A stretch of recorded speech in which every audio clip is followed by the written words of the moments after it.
Is this the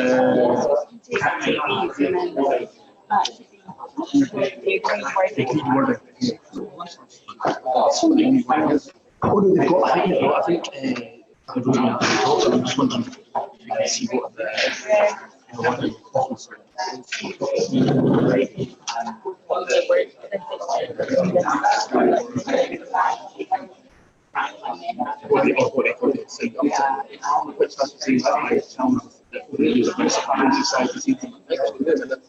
we're using it very specifically because no, and I think that's why we want to have this here as well. Yeah, I think Rosemary and Gavin quite clearly they see the difference in the rest. So it is just basically what the brothers.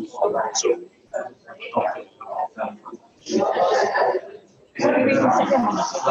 we see the like collaboration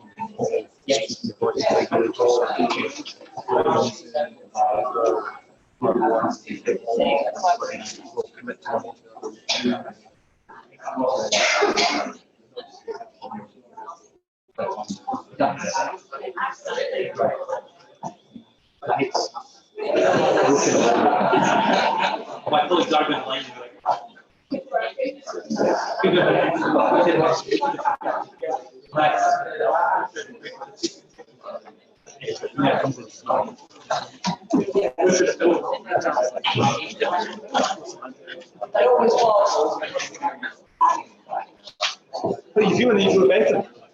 You just once again do the.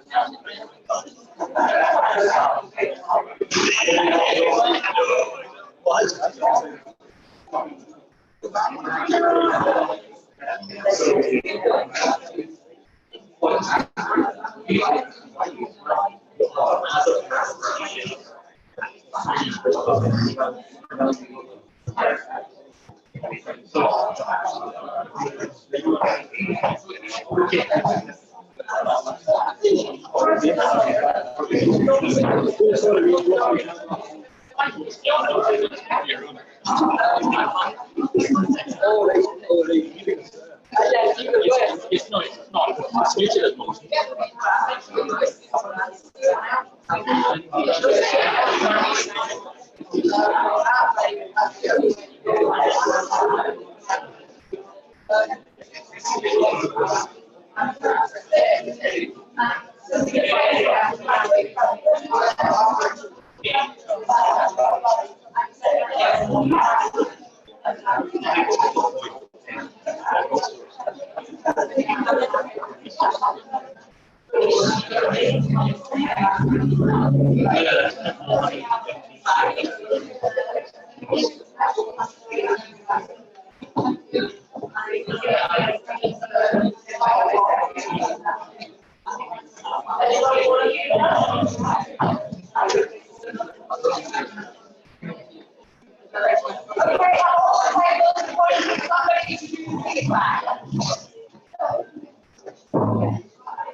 In the room, I think people have had a full and frank discussion. Was that not what you really described your past the other day? I hope to your arguments, but I think I've heard quite a few of the conversations that have gone around this morning, and there's some really interesting perspectives coming out. We'll go around and take some feedback from each of the tables and just see if there are any themes that emerge. We then have time discussion overall, whether that's about aspects that come out from each of the tables, or you want to open up an area of thinking about, so what could open government achieve for us? I asked you the question before tea of where you think open government in 2 years, what would it look like if we had an open government? So we may want to get into that discussion. But I think if we can have a look at some of the really knotty questions that you've been asking yourselves over the last hour or so. So where do we want to start? What's number one? So we've talked about financial transparency. We've got a... Let me see if we can decide. So we talked a bit about baseline and where we start off with this. And there's already massive amounts of data published. Yes. Can you hear me at the back? Yeah. Great. So what we said is about making sure that all the information that we currently have is just out there, just get it out there. And then people will tell us whether that's what they want or not. But without just starting somewhere, putting out the context of what we're putting out there, but also the raw data so people can go in and check and do their own interpretations. We touched briefly on the budget discussions that are happening this afternoon with the in Parliament. The same raw data will achieve 5 different sets of meanings on what that budget is going to deliver for people in Scotland. Actually, does that matter? As long as people are talking about it and they can get to the raw data to make their own decisions was the important thing that we felt on the table. Getting the feedback from people and then listening to it and acting on it and changing what we put out there in response to that. And keep going around this cycle, recognising that this was not a one-off thing that we would do and that we would get it right, but this is continuous. On some things, it might be about live data, so really continuous, and in others, it might be an annual cycle. Whatever the cycle is, just keep doing it. Obviously, that's going to need resources, making sure that there's sufficient resources in place to continue doing this. And we, again, trust something underlying on all of this. People do and do not trust things depending on where they think it's coming from. But we felt if we just keep going there and putting it out proactively, it will eventually, over time, build trust in what's going out there.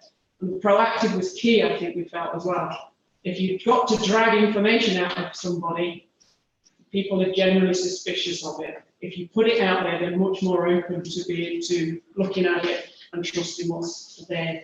In a questioning way. But have I missed anything? Thanks. Next. Table 2, we have 2 sets of table 2. Yeah, so if we start with Kelly and then Claire or Taylor. Hi, so we had table 2 looking at participation and public involvement. Our table was a mix of individuals and civil society representatives ranging across a broad spectrum of different organisations and interests, and a couple of representatives from Scottish Government. And I think that's important to say because a lot of people on our table haven't been very involved with open government before, though some haven't. And what really came from our conversation was the need to better understand open government, but to raise the profile and mainstream understanding of open government. And by that, there's a lot of communications work that needs to be done. And it was really acknowledged that this is kind of a long-term process to get to the kind of participatory culture that people are expressing they want to see develop in Scotland, and the role that civil society can play in that in collaboration with the government and some initiatives that we have. So people need to better understand still some of the purpose and the impact of open government. And storytelling can be a really powerful part of that. So if we can take some stories of where open government is doing stuff, things are happening, and it's actually enables people to make a difference, and that was very important, then that will encourage and be a big incentive to civil society and others more broadly to be more actively collaborating around developing more opportunities for people to get involved in making decisions that affect their lives. And that's going to require some effective messaging. I got a sense that some people feel that it's still not quite right. So maybe there's a better role in the co-development of messaging, and that may be different for different places and different communities. But involving civil society and the people that are working in the heart communities to do that will be hopefully more effective. And connecting some of the different initiatives that are going on. At the moment, there are things like participating budgeting happening. People don't quite understand the connection of that to open government and how all these different initiatives under, say, the Community Empowerment Act are really part of open government. So making that connection and maybe just reiterating that sometimes these things are also open government in the spaces in which we're doing different methods or things separately could help. So that's, I guess, about reiteration and connection initiatives. Developing a culture of participation, again, a huge and long-term aspiration, I think, for Scotland. Of course, we need to think more about the role of education. People really want to have a conversation about connecting open government and education spaces. Someone had the idea of Scotland having a national democracy day, where basically initiatives and opportunities for people to get involved in making and shaping decisions for Brexit, but you know, a big national day, a big hoo-ha and a day would be interesting. And also developing a culture of participation both within government and across public services. Some from government they'd like to find out if there's any intention to do an event exactly like this within Scottish Government soon, and they think that there'll be some value in that. And also, don't forget the role of arts and creativity. Not clear how that's kind of aligning with some open gov stuff right now, but it'd be cool to explore. And I think some people are really interested in doing that and think about this in a more creative way. So yeah, we also talked, we didn't really talk about it too much, but what we demonstrate that actually open government is developing and that it's actually making a difference. There's a need for conversation about evidence that's important. Someone mentioned the metrics of just seeing that more people are just getting engaged in those basic baseline numbers. But yeah, I think a discussion around evidence for progress would be good too. And yeah, in the end, hopefully that would lead to things like civil society being there to support spaces for engagement with working alongside people within government too. Once they've chosen the methods that they want to use, and I think there's openness for doing that. Some people mentioned that they do that sometimes. The thing that enables that is some small grant funding sometimes. So just thinking about that eventually, once we've got some miscom stuff sorted, would be progress. Is that fair? But just to encourage the idea that it's not just government at the highest level, but other publicly funded bodies could be enjoined in adopting some of these approaches. Awesome. Thank you. Does anyone else want to? Okay. Yes, sir. Thank you. Thank you, Kelly. Which was far more Scottish Government than the last. So we should have it. Let's see it. I've had quite a different group, sounds like. We had quite a few people from Scottish Government involved and a number of civil society organisations that have been involved in this agenda for a long time and quite familiar with some of the things going on with in terms of the action plans and the broader pictures there. So we talked a lot about the challenges and some of the real life challenges of actually making some of the things that you might want to be able to do or want to be able to do more participatory actually work. We talked quite a bit about this idea that there is this push for more participation, there is a developing culture change, there's principles, there are sort of directives leading us towards some things like this, but actually we're still struggling in terms of time, particularly in government, to actually be able to build those relationships and do the level of building a sustained conversation that actually a lot of people know in principle is what they'd like to be able to do, but the pressures of working within policy cycles and these things.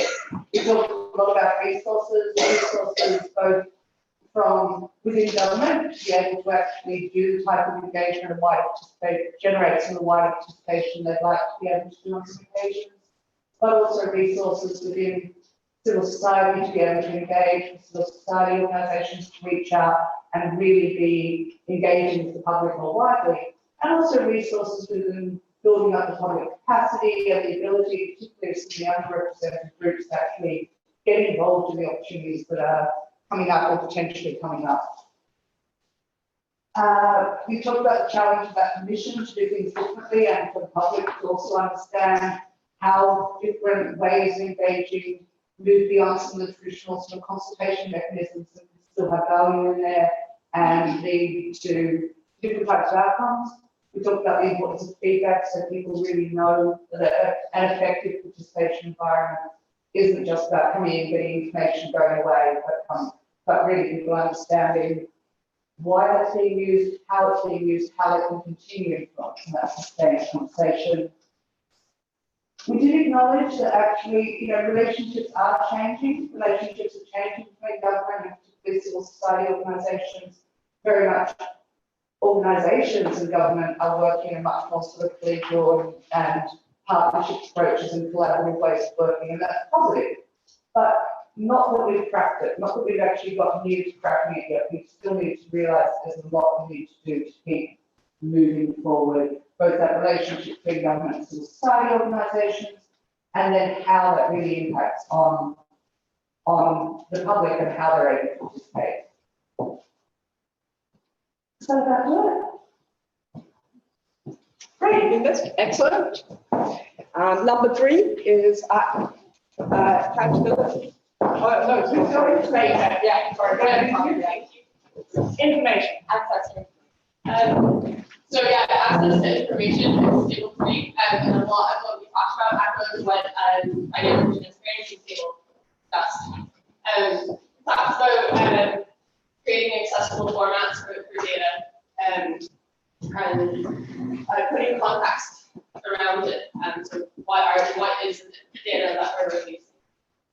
Also talks about the responsibility of third sector and other organizations to work with government to create apps and dashboards and infographics. So whilst government's putting data out there, we need help in disseminating what that is and what it means. Talks about how, what is data, how does it affect me as a person? What is all this information and not having information overload? Talk about the importance of data literacy and educating people on what it is and how they can make use of it. And that data shouldn't just be something that a journalist pulls and is a headline one day and maybe pull that in context. But that it's something that people can use across the board.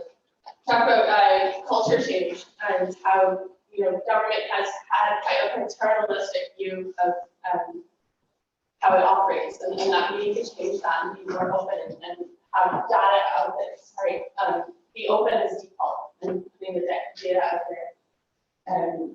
Talk about will there be a need for FOIs in the future if access to information is a thing? And actually, FOIs are a really useful tool for the public because you can ask the questions you didn't answer. And if you say that people need to be more data literate, that changes the responsibility of how people interact with things and can actually make it more difficult for That is easy for them to get the straightforward answer because they have to go digging. There's also a data portal that Scottish Government has, which I believe maybe isn't as intuitive as it could be, and some more work to be done around how that works. I think the biggest thing is access to information is just the beginning. It's not the end. The next step is we need to make sure people can find the data, so that they can understand it, and that they can use it. The value is actually in using of it. Is there anything else you guys would like to add? I think it's also just understanding that different people have different interests in the data, and it's quite common. Some people they get engaged in that. I think they're much more likely to be involved and engaged, but also to be aware that they're not everyone is the majority of people might not be interested. They're trying to get them on board as well. I think that's what the point. So yeah.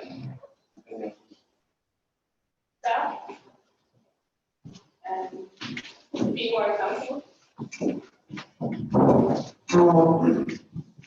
So we are the food regulation information table 2, as part of the place that we talked about a lot of these things. So on our table, we've got also implementation sector. So we talked really just a lot again about government and with yourselves. We talked about apps, dashboards, and obviously how to make the data more accessible for citizens.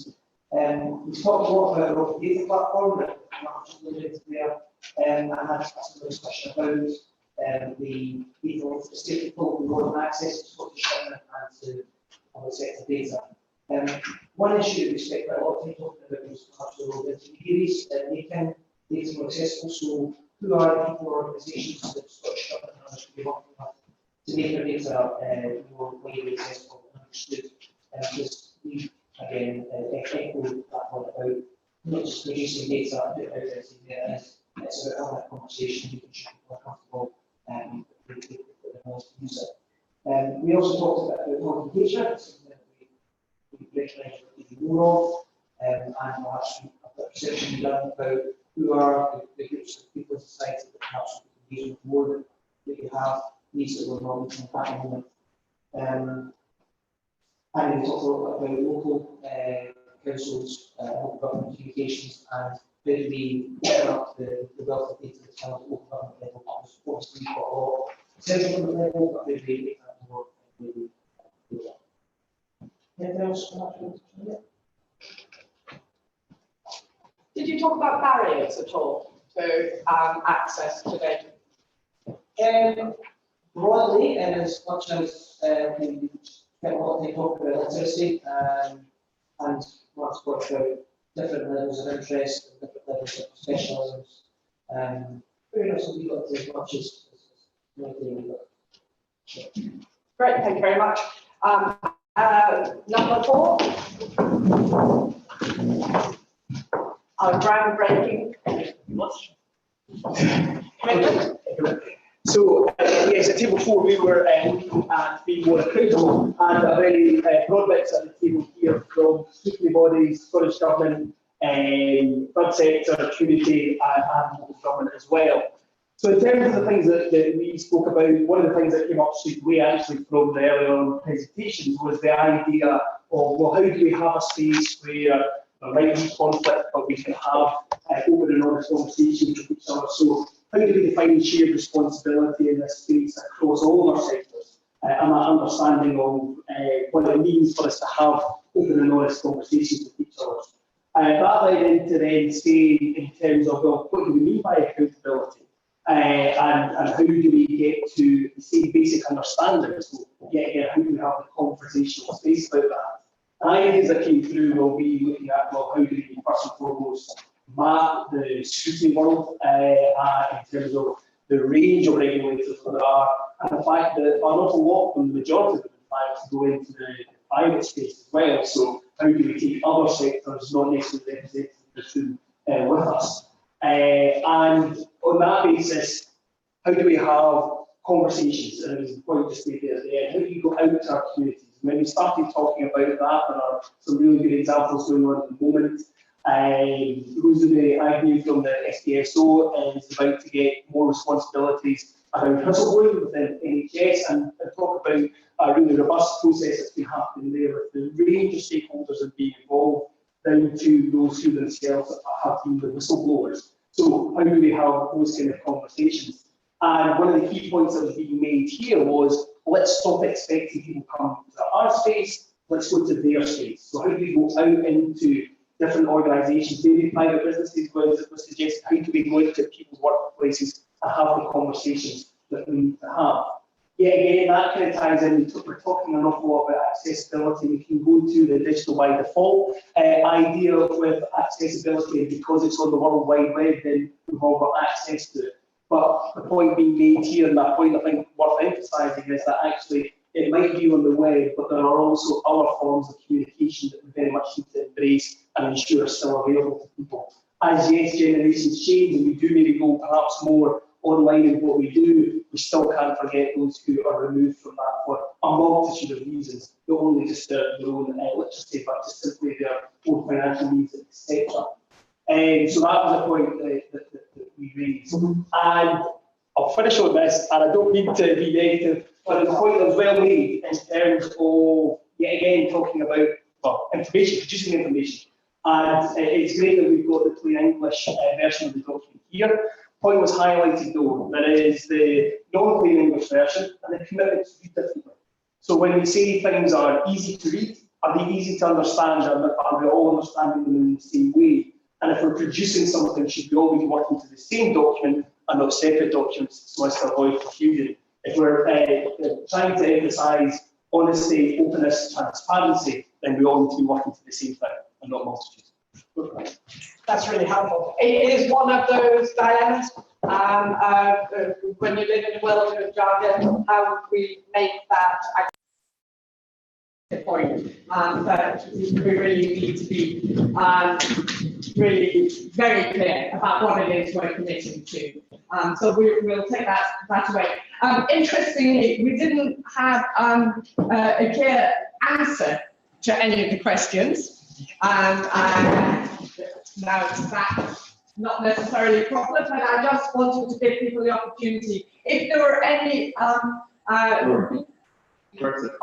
sorry, I beg your pardon. You're not going to answer all the questions. Sorry about that. Discussing some quite interesting actually. I think most things first is that there was only 4 or 5 people that turned up to this table. I think that says a lot about people wanting to discuss Brexit right now. Everyone's turned up and frustrated. And I think that is because we are operating in close government around Brexit negotiations and what's happening. But the conversation we did have, I thought was going to end up being for Brexit, against Brexit plans.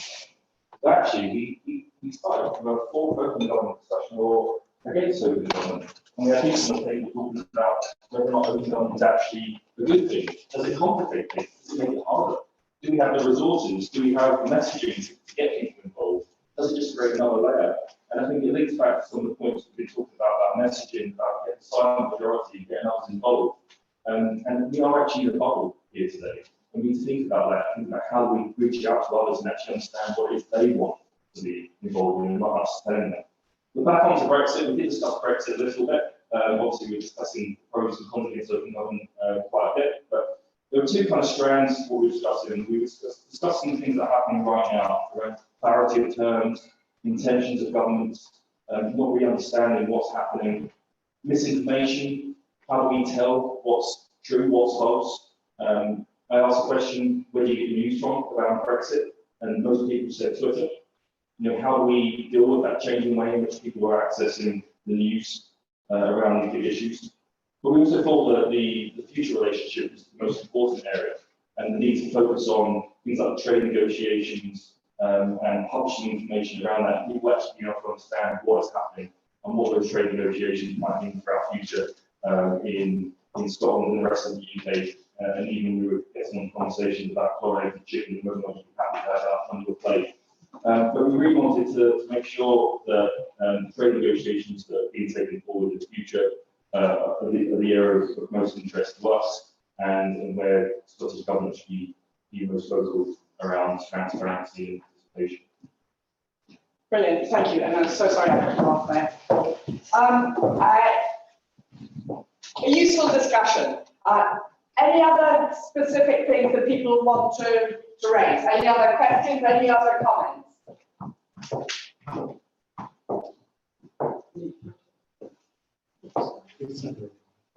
Sorry. More comments?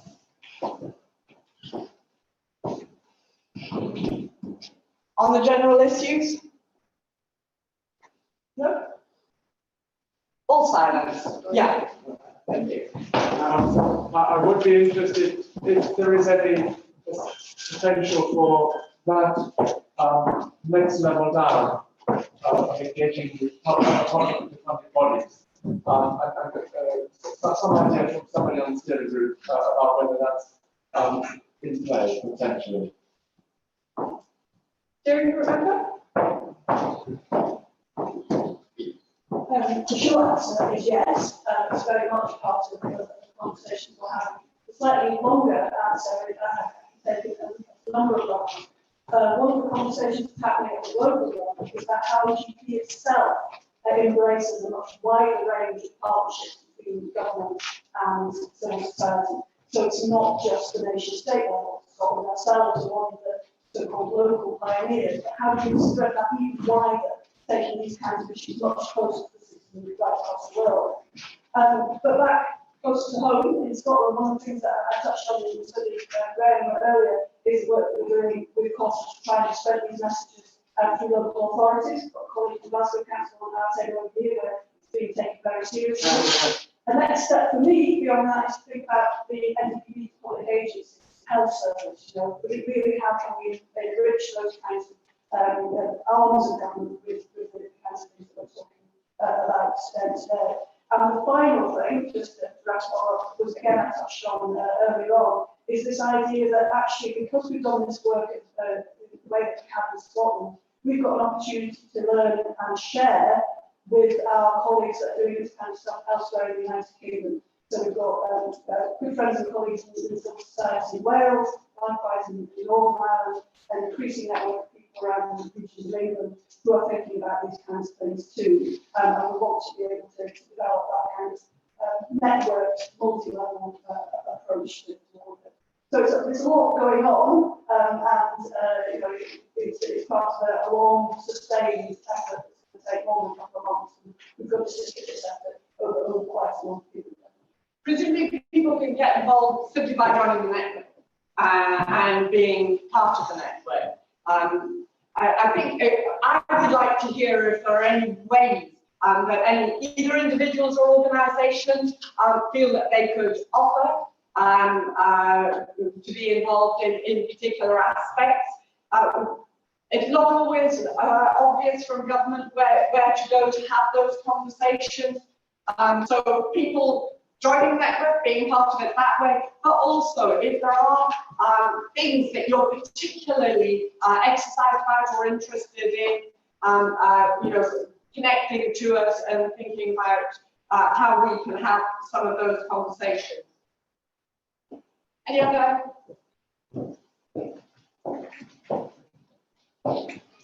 questions, comments? Yes? I do think it's a wonderful enterprise and we should put it being the DNA of government and public bodies. I think once that will reach the DNA of society and citizens. And I think there's too many pockets of bubbles and it still has to be absolutely much more mainstream. It's great that we have these events, but it really needs to get out there, not just the civil society groups, it has to be at the grassroots and from a very young age to get into the schools so that children can grow up, because it's a long sustained and forward future. Children, and as they grow, have to have that within their DNA. I think that's the way to go. Interestingly, one of the things we were very conscious of in the public discussion, the idea of education and democratic education came up quite a lot. We did talk about it internally, but we actually struggled with how to do that. So we haven't forgotten it, and we will over the couple of years think very clearly with other people about how we could do that and how we could do it. We have one of my colleagues here who is absolutely involved in children and young people and how their engagement works. And her and her team are really very actively thinking about that. Do you want to say something, Katrina, or are you? Yeah, I mean, it's always said, Sorry, I have a very loud voice, I guess. Yes, I'm working on a real mainstream people's voices in decision-making across social society. So we just launched an action plan in December, which was around in Scotland, and there are 4 strategic actions within that, and one of them is developing strategic participation. So really what we're looking at is how best we can do that, and we're looking at research, we're looking at strategic approach, we're looking at resourcing, and also looking at digital access. So in a way, it's very much like what you've been mentioning there. Part of it will be looking at schools as well, and it's very keen on working closely with colleagues in Education Scotland, as well as other colleagues within the learning directors and Scottish Government and analysts. Because again, we sort of feel very strongly that, you know, the majority of children are actually in mainstream education, so it's a good way to access their views because schools, although obviously there will be some because you can't get the mainstream education, but vast majority are. So yeah, we'll be looking at that as well. Maybe part of the other link to Scottish Government is their access to all the other countries and their ideas. You know, finding out how some of the other European countries work, but how their democracy, how the public are more involved in democracy. France, Germany, they're really, you know, they get very involved when you get the ideas how it works. So certainly with our work, people will be looking at research and being part of that, we'll be looking at what's working well within Scotland, the UK, and internationally. Great, Bruce. One of the questions there is how we take this forward. And I'm thinking that the digital network, the online network is great. Lots of stuff reaches me and prompts me to think. But there is a huge value for me, at least, in meeting people face to face, things like this, and getting to know what's happening, who's doing what, putting names to faces. So maybe there's room for a meeting up, this group meeting up again every 3 or 4 months, and to make sure we take them forward. Also, then might, for me, I love having deadlines. We've got to do this by then. So if there was a date saying we're going to meet in 3 months, whatever I'm going to do, it will encourage me to do it. Anybody else feel encouraged by deadlines? Thank you. A really rich conversation all morning, and I think a lot of what we've been talking about is how we link open government to our work with communities and local government. So we're going to close with Stephen Gallagher, who is the Director of Local Government and Communities in Scottish Government, and within his remit is where open government sits. Steve.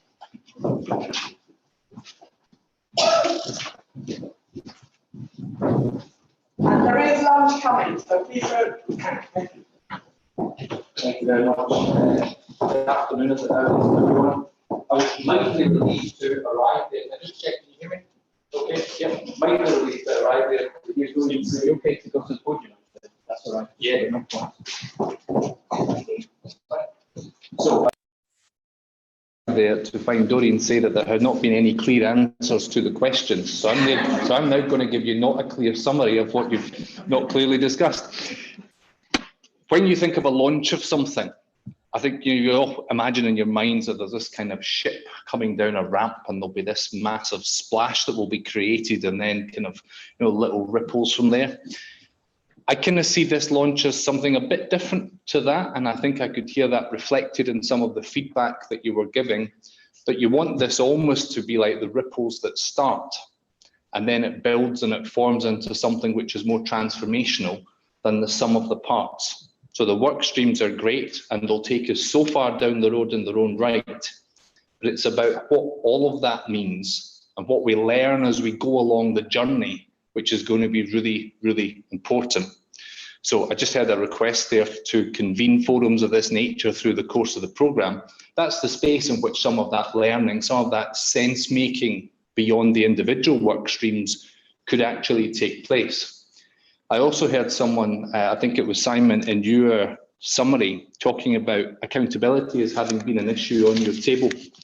And I was struck, and I know that Mike Russell will have referred to this morning, and probably Graham Houston would have done as well, which is the role of the National Performance Framework and the values which we believe, and that's not a governmental position, it was agreed across all the parties in the Parliament and with Civic Scotland and with partners, but the values of wanting to be a society which treats our people with kindness, dignity and compassion and respects the rule of law and acts in an open and transparent way. So where does the accountability come from? It comes from living the values. It comes from challenging each other on the application of the values and doing that in a way which aids learning. So I think it's going to be really important for us to hold each other to account. Now, that's not an easy thing, and I know that Graham Houston this morning talked about the partnership that the Scottish Government has with local government. Partnerships don't form easily, and they don't happen quickly either. So when I reflect on open government partnership, I think that's our aspiration. That's all the ripples building into the larger wave. I think we talk about an open government relationship, which is a way of being that we're going to hold each other to account for as we go on a journey. And it will result in an open government partnership, but that comes through that building of the most important word in the room, which is trust. And that comes as part of sustained engagement, and it comes as part of open learning with each other as we go on this journey.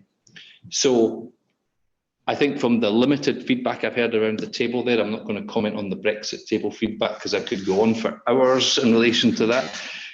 I think in terms of the feedback which I've heard in the last 10 minutes or so, I think we're in an open and curious space. I think there's a lot of goodwill in the room. There'll be a healthy degree of scepticism, and it is healthy at this stage. And I look forward to what we can do and build over the 2 years that lie ahead. So thank you very much, everyone. It's a great attendance today. It was great to walk into the room and see everyone still really engaged in conversation, because I know you've been at it for a few hours. And I think I now get to turn the Open Government Partnership launch into the Open Government Partnership lunch. And Dorian will tell you what that is. Thank you.